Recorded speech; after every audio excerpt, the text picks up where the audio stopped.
Jabardasth team జనసేనకి ప్రచారంలోకి వెళ్ళినందుకు Jabardasth team గురించి రోజమ్మ గారు ఏవేవో వ్యాఖ్యలు చేస్తున్నారు. పిల్లపత్రిగాళ్ళు అంటారు, వాళ్ళ చిన్న వాళ్ళు అంటారు, వాళ్ళకి ఇది అంటారు, ఏదో అండి వాళ్ళకి సినిమా ఛాన్సులు రావాలి, వాళ్ళు డెవలప్ అవ్వడం కోసమని ఈరోజు పవన్ కళ్యాణ్ వెనకాల వచ్చారని మాట్లాడుతున్నారు. వాళ్ళు ఆల్రెడీ సెలబ్రిటీలే.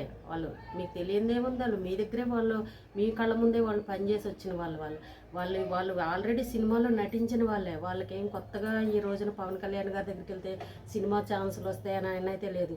వాళ్ళు పవన్ కళ్యాణ్ మీద అభిమానంతో ఒకప్పుడు స్టేజీల మీద ఈ ఎలక్షన్కి రాక ముందరే వాళ్ళు ఎన్నో సంవత్సరాల కిందట మేము చిరంజీవి గారి అభిమానం, చిరంజీవి గారిని చూసే మేము ఇలా నేర్చుకున్నామని వాళ్ళు ఎన్నోసార్లు చెప్పారు మనకి. అలాంటి వాళ్ళని పట్టుకొని ఆదినే కానీ ఎవరు గెటప్ సీనే కానీ వాళ్ళ సినిమాల్లో చేయలేదండి. సుధీర్ వీళ్ళందరూ చేయలేదా? మరి ఇంక వేళ కొత్తగా చేసేది ఏముందండి? పవన్ కళ్యాణ్ గారి దగ్గరికి వచ్చి ఆయన మీద అభిమానంతో వచ్చారు వాళ్ళు రాజకీయాల్లోకి. ఇప్పుడు జరుగుతున్న అన్యాయాలను అరికట్టాలని చెప్పేసి వాళ్ళు వచ్చారు. ఇప్పుడు జరిగేవన్నీ వాళ్ళకి నచ్చక వచ్చారు. అంతేగాని వాళ్ళని పట్టుకుని మీరు కామెడీగా వీళ్ళు కామెడీ వాళ్ళు ఇది అదన అసలు వాళ్ళు చేసే కామెడీ మనం చేయగలమా అండి? ఎంత కష్టమండి, ఎంత కామెడీ అయినా కూడా ఒక ఎదుటి వ్యక్తిని నవ్వించాలని అంటే అసలు ఎంత ఉండాలంటే టాలెంట్, అది మనం చేయగలమా? ఎవరైనా చేస్తే నవ్వాలంటే మనకు అది ఎంత నచ్చితే అవుతాం.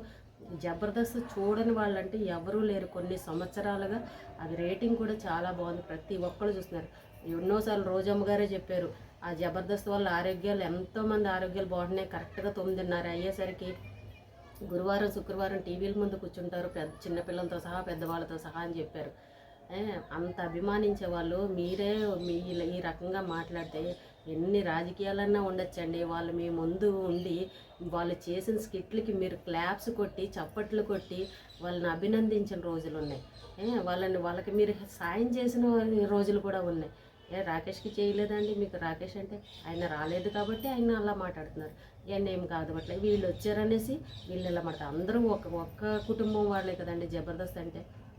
వీళ్ళు ఏమి సపరేట్ వాళ్ళు సపరేట్ అట్లా ఏం కాదు కదా. మీకు వీళ్ళందరూ ఈ పిల్లలందరూ మీ కళ్ళ ముందు వాళ్ళే కదా. అలాంటి వాళ్ళు ఈరోజు రాజకీయాల్లోకి వచ్చారంటే వాళ్ళే స్వార్థం కోసం ఏమి రాలేదండి. ఇక్కడ జరుగుతున్న అన్యాయాలని చూడలేక మార్పు రావాలి, రాష్ట్రంలో మార్పు రావాలి, అభివృద్ధి రావాలన్న ఆలోచనతో వచ్చారు వాళ్ళు. లేకపోతే ఇంతమందిని వీళ్ళు డబ్బులు ఇచ్చి పిలిస్తే వచ్చారా వీళ్ళు? వాళ్ళకి ఎన్నో షూటింగులు ఉంటాయి. వాళ్ళు షూటింగులు ఆపుకొని వచ్చారు. వాళ్ళే చెప్తున్నారు, మాకు షూటింగులు ఆపేసుకుని 1 రోజులు మేము క్యాంపింగ్ చేస్తున్నాము పవన్ కళ్యాణ్ గారి తరపున అని. అంటే వాళ్ళు రాజకీయాల్లోకి రాకూడదా? వాళ్ళ పిల్ల బెచ్చగాళ్ళ వాళ్ళకి రాజకీయాల్లోకి రాకూడదు. వాళ్ళు ఎక్కడున్న వాళ్ళు అక్కడే ఉండాలి, ఎప్పుడూ ఎదగకూడదు, ఎవరి వెనకాల ఉండకూడదు. మీ సైడ్ మాత్రం ఎక్కడెక్కడో ఉన్న వాళ్ళందరినీ మీ సైడ్ వచ్చి బూతులు తిట్టిపిస్తూ ఉంటారే. వాళ్ళు ఇప్పటికే ఎంత గౌరవంగా మాట్లాడుతున్నారండి. ఎవరెన్నన్నా కూడా వాళ్ళు ఎవరిని రివర్స్లో కామెంట్ చేయట్లేదు.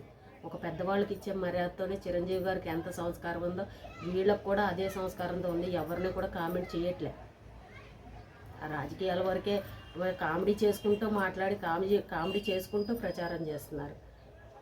ఈ రోజున వాళ్ళని పట్టుకొని పిల్లపిత్రేగాళ్ళు అంటారు, చిన్న పిల్లలు అంటారు, అలాంటి వాళ్ళ మాటలు పట్టించుకొని అంటారు.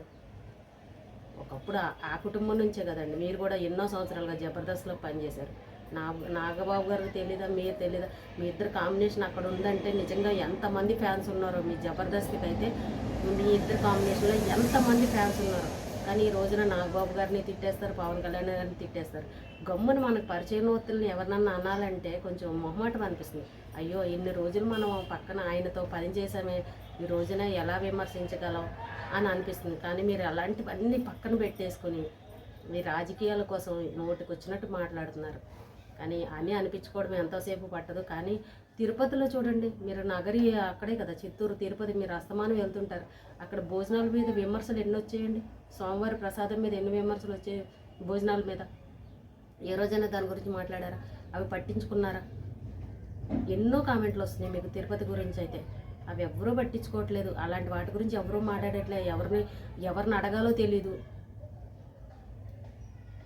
ఏం మాట్లాడాలో తెలియదు. పైగా ప్రచారానికి వచ్చిన వాళ్ళు అంటారు, ఇప్పుడు ఏ పార్టీ గెలవాలన్న ఆశ వాళ్ళకు ఉంటుంది. ఎవరికి నచ్చిన వాళ్ళు ఆ పార్టీలోకి వెళ్ళే అధికారం ఉంది, వెళ్తూ ఉంటారు కూడా. అలాంటి వాళ్ళని పట్టుకుని వాళ్ళని విమర్శించడం, వాళ్ళకున్న టాలెంట్ ఎవరికీ లేదు. అందరూ జబర్దస్త్కి వెళ్ళిపోగలరా చెప్పండి? ఎవ్వరూ వెళ్ళాము. వాళ్ళకున్న టాలెంట్ అది. వాళ్ళు ఆల్రెడీ సినిమాల్లో ఉన్నారు. అలాంటి వాళ్ళని విమర్శలు చేయడం కాదండి. మనం చేసేది తప్ప ఒప్ప మళ్ళీ విమర్శలు చేసుకోవచ్చు, కానీ దానికి కూడా ఒక ఇంతవరకు అనేది ఒక పరిధి అనేది ఉంటుంది. కానీ దాన్ని దాటి మరీ మాట్లాడుతారు. రేపు ఎవరు ఉంటారో తెలీదు, రేపు ఎవరు ఉండవో తెలీదు, రేపు ఏంటి పరిస్థితి అనేది కూడా ఆలోచించకుండా ఇలాంటి మాటలు మాట్లాడుతున్నారు. ఏమంటున్నారు అందరూ, ఇంకొక 4 రోజులే ఉంది, ఇంకెంత, ఇంకా జూన్ 4వ తారీఖు వచ్చిందంటే వీళ్ళ పని అయిపోయిందిలా ఇక్కడితోటి, అప్పుడు తేల్చుకుందాం, ఏం తేల్చుకుందాం అన్నట్టు బయట అందరూ చెప్పుకొని మాట్లాడుకుంటున్నారు. ఎందుకు అక్కడ వరకు వెళ్ళడం ఎందుకంటే, ఎంత రాజకీయాలు ఉన్నా కూడా ఒకరు చెప్తే మనం మాట్లాడేయడం అలాంటివి కాదు. కొంచెం సంస్కారంగా పద్ధతిగా మాట్లాడక ప్రజలు కూడా గమనిస్తూ ఉంటారు. వీళ్ళంత మర్యాదగా మాట్లాడుతున్నారు, పదవులు ఉండి వీళ్ళు ఎంత ఏం చేస్తున్నారు అనేది ప్రజలందరూ గమనిస్తారు. అది కూడా గుర్తుపెట్టుకోవాలి. పాపం ప్రచారానికి వచ్చిన వాళ్ళని కూడా కామెడీగా చేసి వాళ్ళని ఇష్టం వచ్చిన మాటలు మాట్లాడితే మీరందరూ కలిసి పనిచేశారు, ఒక కుటుంబంలాగా, తల్లి పిల్లల్లాగా పనిచేశారు మీరందరూ కూడా. అది మర్చిపోయి మీరు ఈవేళ పాపం వాళ్ళను కూడా విమర్శలు చేయడం అని అంటే ఎంత బాధాకర విషయం అంటే, ప్రతి ఒక్కరు మాట్లాడుకుంటున్నారు. అయ్యో జబర్దస్త్లో వీళ్ళ కాంబినేషన్ ఎంత బాగుండేదని అనుకునేవాళ్ళం మేమైతే, ఖచ్చితంగా చూసేవాళ్ళం. అలాంటిది ఈ రోజున పాపం వాళ్ళని పట్టుకుని అన్ని మాటలు మాట్లాడడం కొంచెం అయితే బాధ అనిపించింది. మీరు ఒక మంత్రిగా అయ్యి ఉండి కూడా కొంచెం చూసి మాట్లాడి ఉంటే బాగుండేది. ఒక తల్లి పిల్లలాగా కలిసిమెలిసి పనిచేసిన వాళ్ళు కదా అనేసి.